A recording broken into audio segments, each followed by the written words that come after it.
Anonymous question also here. This one says, what are your thoughts on the argument against the Trinity that points out the lack of a Trinitarian controversy like that of Nicaea in the time of Acts and the writing of the New Testament? That sounds like it would support the Trinity to me. So let me walk you through my thinking on this. I look at history and I go, hey, there's this big Trinitarian controversy at the time of Nicaea, right? Okay, true.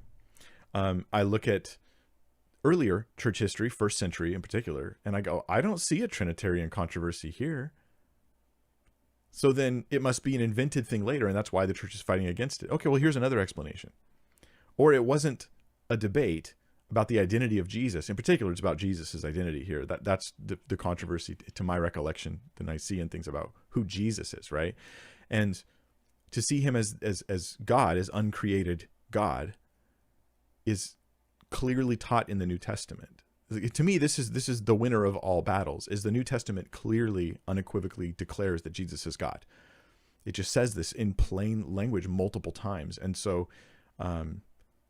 that just means that the fight against the deity of Christ was a later battle that the church was going through as it continued to spread. And during the earliest stages, when you had, the closest to the apostolic times, you just didn't have that battle. So do you see what we're doing here?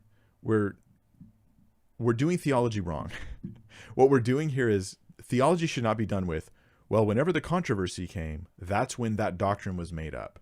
Why wouldn't it just equally be true that when Nicaea came, that's when the idea of Jesus not, having the Trinitarian theology of who Jesus is, why don't we just say that was the new idea? Because we shouldn't do our theology that way. We should go to the New Testament and let it tell us what it tells us.